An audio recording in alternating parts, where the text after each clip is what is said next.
Hola, en el presente video vamos a entender qué son y cuáles son los principales conceptos del diseño conceptual y del diseño lógico de las bases de datos.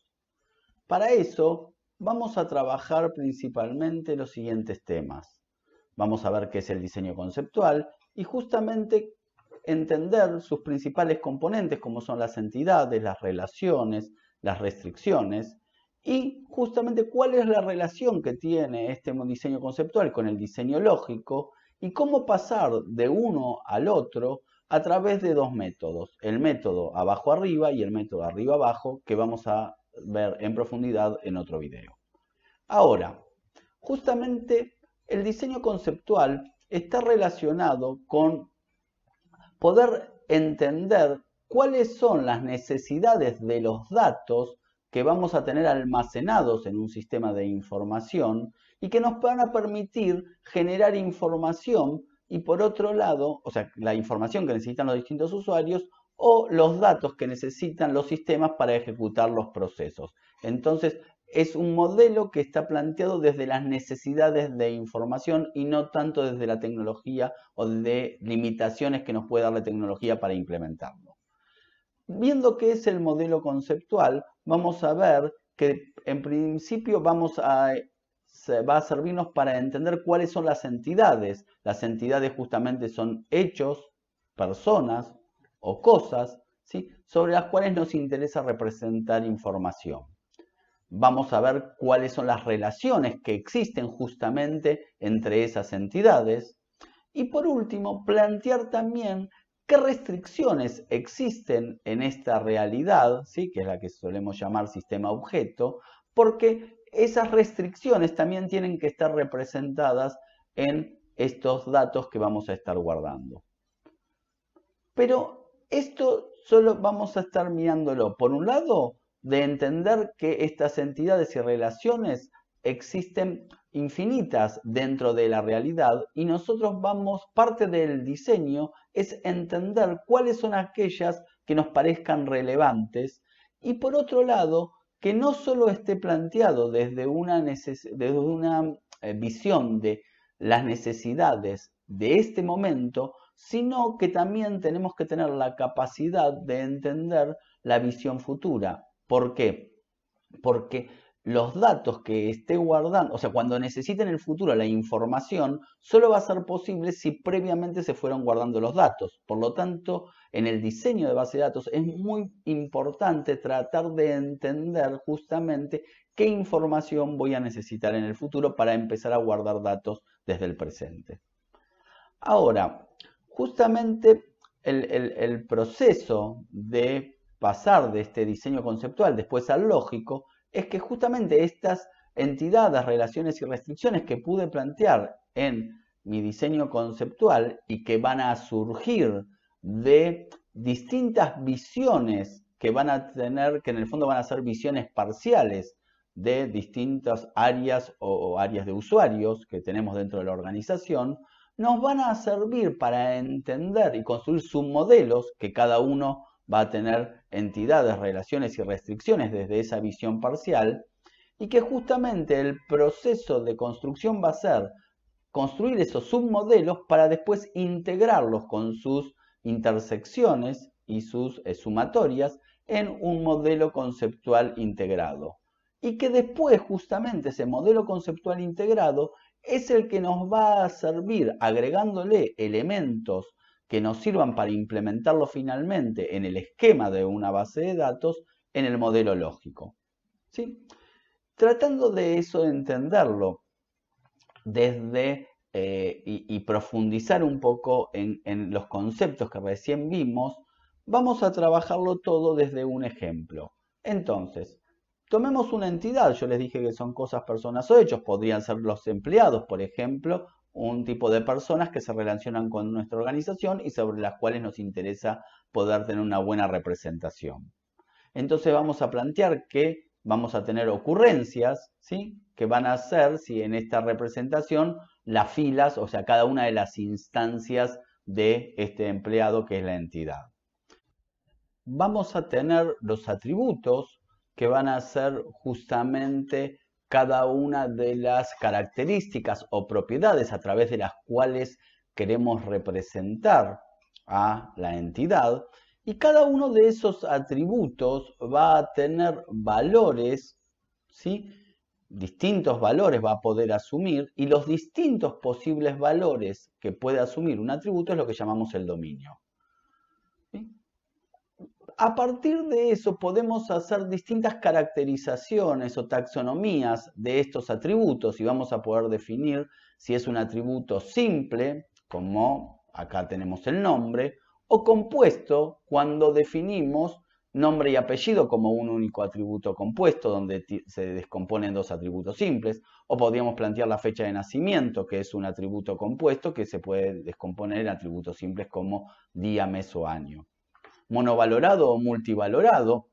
donde nosotros todos esos atributos que tenemos acá son monovalorados, porque en una ocurrencia, o sea, en una fila, en esta representación, puede asumir un único valor. Pero si tuviéramos el teléfono de este empleado que puede asumir múltiples valores, podríamos decir que es un atributo multivalorado.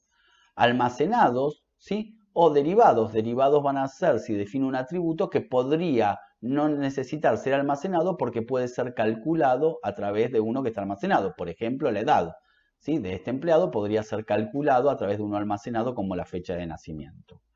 Y otra caracterización es si son obligatorios o no obligatorios, es decir, si el atributo permite valores indefinidos. Ahora, dentro de los atributos vamos a poder definir uno o un conjunto de atributos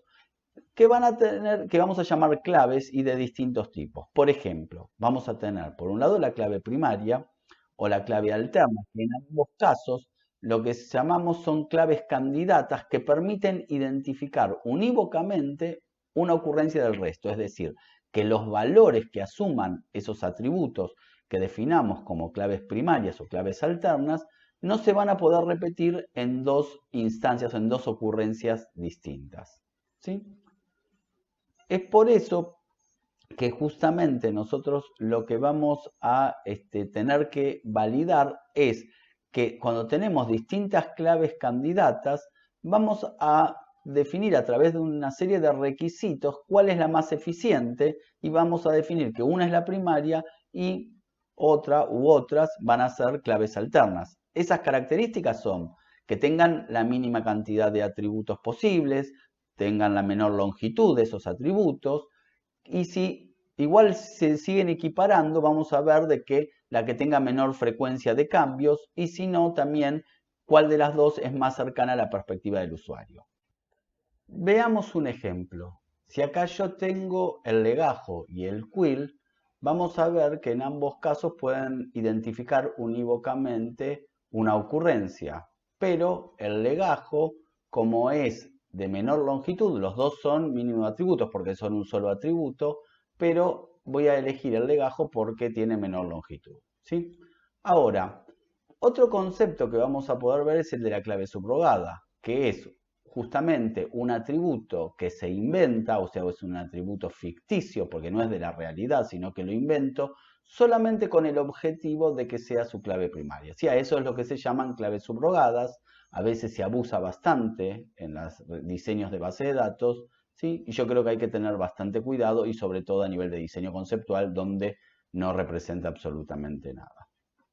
Y por otro lado vamos a tener las claves foráneas, que son justamente cuando un atributo que en una entidad era clave primaria se usa en otra entidad, como nuestro ejemplo en la tabla, en la entidad, perdón, de licencia, para justamente establecer una relación, referenciar a esa ocurrencia de la otra entidad. ¿Sí? En nuestro caso, el número de legajo, que en licencia es clave foránea y es la clave primaria de la entidad empleado con la cual se quiere referenciar. ¿Sí? El otro aspecto que yo les mencionaba era el de relación, y ahí vamos a ver distintas características, como el grado, que nos dice qué cantidad de entidades se están conectando a partir de esa relación, y puede ser de grado 1, donde también se llama recursiva, cuando se relacionan ocurrencias de una misma entidad. La más común es la de grado 2, donde se relacionan o conectan dos entidades, y pueden ser de grado 3 o 4 menos comunes según la cantidad de entidades que está relacionando. Por otro lado, vamos a ver el concepto de cardinalidad, que es qué cantidad de ocurrencias a ambos lados de una relación se están conectando.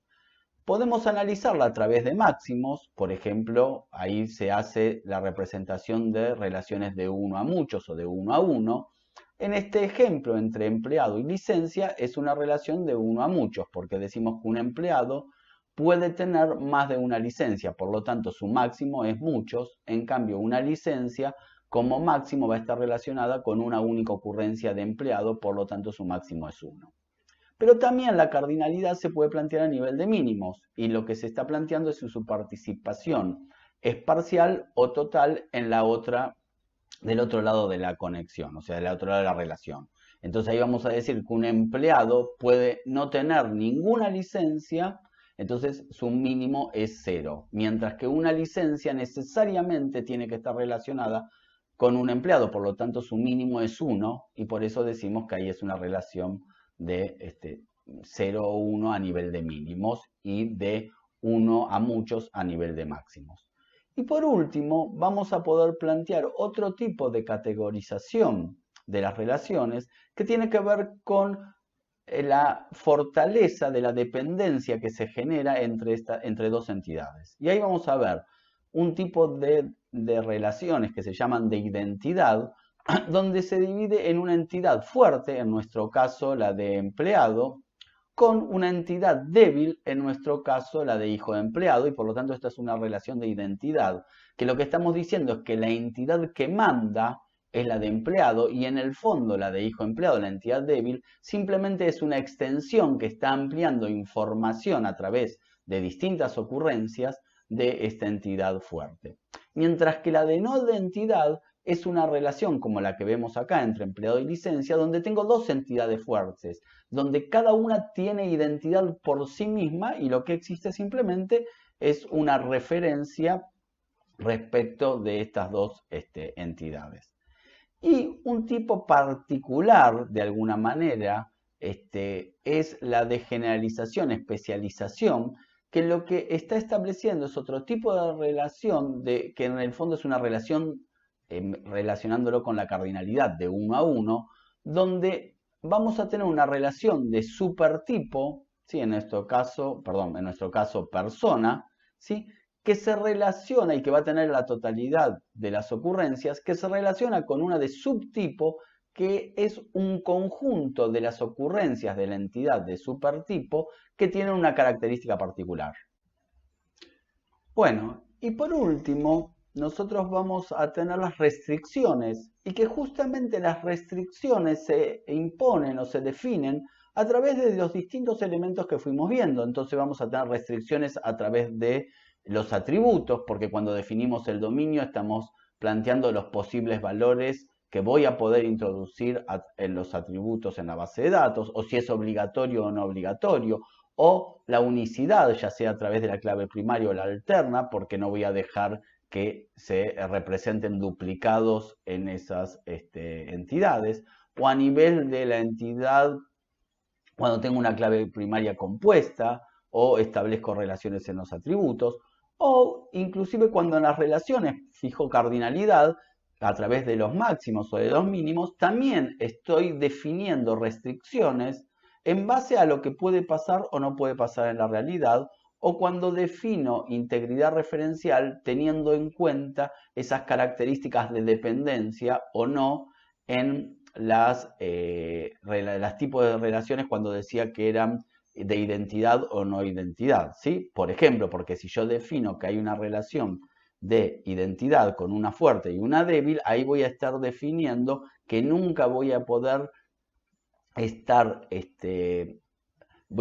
si yo, por ejemplo, elimino una ocurrencia en la entidad fuerte, debería eliminar todas las ocurrencias en la entidad débil, ¿sí? Entonces, hay distintas características que se llaman de integridad referencial y que cuidan justamente las relaciones que tienen que existir entre las ocurrencias de las distintas entidades. Y hay otro tipo de características que vamos a llamar restricciones generales, de reglas de negocio que podría tener que cuidar entre los atributos de las distintas dimensiones. Este es un aspecto bastante a veces descuidado en el diseño de las bases de datos, pero que claramente es un aspecto que debemos representar en las mismas.